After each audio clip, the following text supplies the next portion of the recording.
Now I'm getting mighty tired of your trifling ways and of listening to that jackass Bray. Halo teman-teman semua, kenalin nama aku Sally Fabian Franz dari DKVC.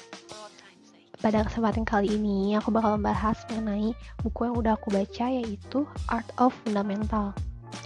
Tapi yang saat ini aku bakal bahas hanya chapter 3-nya aja, yang judulnya Line atau Garis. Daripada banyak basa-basi, langsung aja kita masuk ke materinya. Yang pertama ada garis. Garis adalah dasar komunikasi. Garis biasanya digunakan untuk membuat ideogram, simbol bergambar objek, atau simbol suara abjad yang menjadi dasar bahasa tertulis. Dalam seni, garis adalah elemen utama dalam membuat sketsa dan menggambar. Garis dapat dimodifikasi secara subjektif untuk menyampaikan banyak keadaan dan respon emosional, seperti kemarahan, ketegangan, ketenangan, energi, gerakan, dan sebagainya.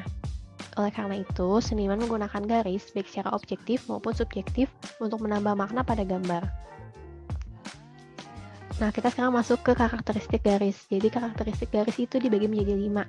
Yang pertama ada measure, ada character, ada type, ada direction, dan location. Nah, measure atau ukuran. Jadi, ukuran itu mengacu pada panjang dan lebar garis, dan sifatnya yang panjang yang dapat diukur. Sebuah garis bisa memiliki panjang dan lebar berapapun. Jumlah kombinasi garis panjang, pendek, tebal, atau tipis yang tak terhingga menurut aplikasinya dapat menyatu, membagi, menyeimbangkan, atau membuat gambar tidak seimbang. Kedua ada tipe. Jadi garis itu memiliki banyak jenisnya. Kalau garis itu berlanjut hanya dalam satu arah, itu lurus. Jika berubah arah secara bertahap, itu melengkung. Jika berubah itu secara tiba-tiba, garis sudut terbentuk. Garis lengkung dapat membentuk busur, membalikan kurva menjadi gelombang, atau terus berputar pada dirinya sendiri menghasilkan spiral. Nah, perubahan gerakan-gerakan dari garis itu menjadi hiburan visual yang dapat merangsang secara fisik jika berirama. Selanjutnya ada location atau lokasi. Lokasi spesifik sebuah garis dapat meningkatkan visual atau mengurangi bobot visual dan merespon psikologi kita terhadap karakteristik garis lainnya. Selanjutnya ada direction. Arah garis sangat penting karena sebagian besar mengontrol pergerakan mata kita di dalam komposisi. Bisa dilihat contohnya pada lukisan di bawah yang dibuat oleh Ann Jones. Jadi dalam satu lukisan itu kita bisa melihat dua lukisan jika kita melihat dari posisi yang berbeda. Jadi ketika lukisan pertama itu dibalik, maka kita akan melihat lukisan yang berbeda dari lukisan yang sebelumnya. Padahal itu masih satu lukisan. Jadi fungsi dari location dan direction itu bisa dituangkan dalam lukisan Ann Jones ini. Nah, selanjutnya ada karakter. Seiring dengan ukuran, jenis, arah, dan lokasi, garis yang memiliki karakter, kualitas permukaan visual juga berkaitan dengan media yang digunakan untuk membuat garis.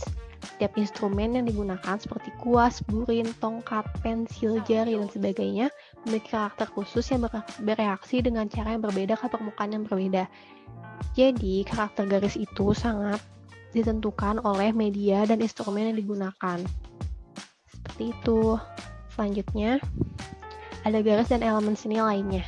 Yang pertama ada garis dan bentuk, garis dan nilai, garis dan tekstur, dan yang terakhir ada garis dan warna.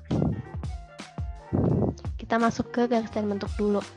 Dalam seni visual, garis dapat menunjukkan tepi luar garis atau garis luar dari suatu bentuk.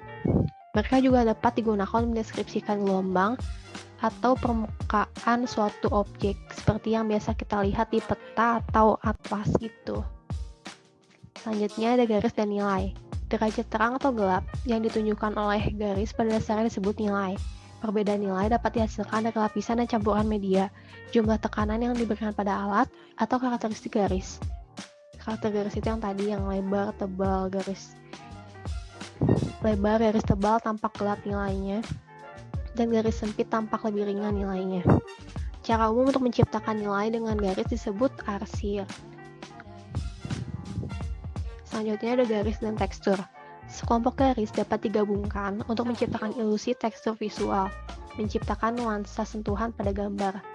Tekstur visual dapat menunjukkan tingkat kekasaran atau kehalusan yang mensimulasi sensasi sentuhan kita. Nah, yang terakhir ada garis dan warna. Warna dapat menambahkan potensi ekspresif dan menunjukkan karakteristik dari garis lainnya. Jadi perpaduan antara garis dan warna itu sangat besar pengaruhnya. Bisa menambah makna lebih pada gambar yang dihasilkan. Nah, mungkin sekian aja yang dapat aku sampaikan, yang dapat aku bagi dari buku yang udah aku baca ini. Jadi mungkin kalian wajib baca bukunya karena itu sangat menambah ilmu kita dalam bidang estetika. Sekian dari saya, terima kasih.